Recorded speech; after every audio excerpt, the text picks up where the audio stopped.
مستقبلي. أنا أدعو أن يعطيهم الله عزما وقوة للأعمال.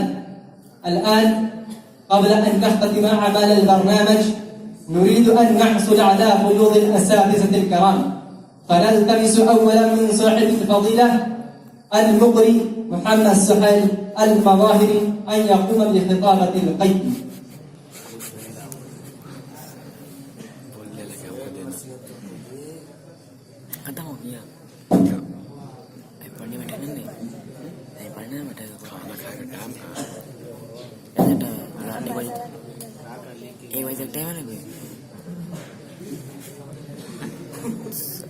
السلام عليكم ورحمة الله وبركاته.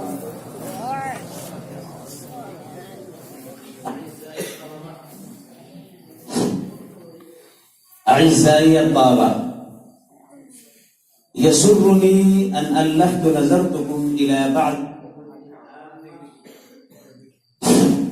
والذي تختص بحياة الشخصية. فكما أنتم تعلمون أن التمرين والممارسة هي المحرر والفعل للتعود على المكالمة والممارسة، على المكالمة والعربية.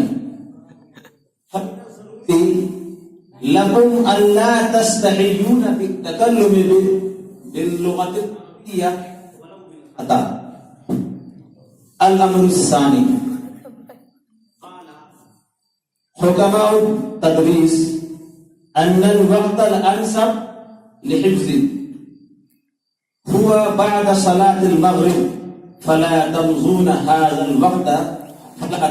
هذا الوقت الثمين في النصف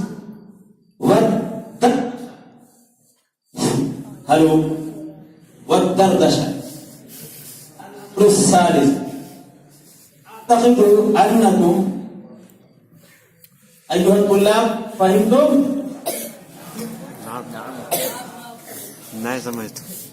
الأمر الثالث، أعتقد أنكم قرأتم أو سمعتم ما قال الشافعي رحمه الله تعالى: شكوت إلى وكيع سوء حفظي فأوصاني إلى ترك المعاصي.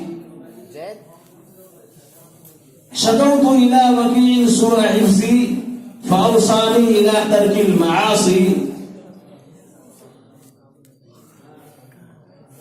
فإن العلم نور من الله والعلم لا يعطى بعاصي.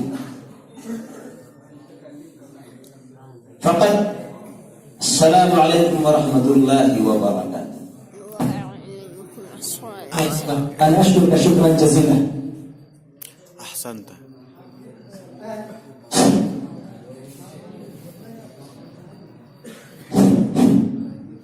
الآن نلتمس من صاحب الفضيلة الشيخ المفتي محمد دلشاد المظاهري أن يقوم بخطابة القيد.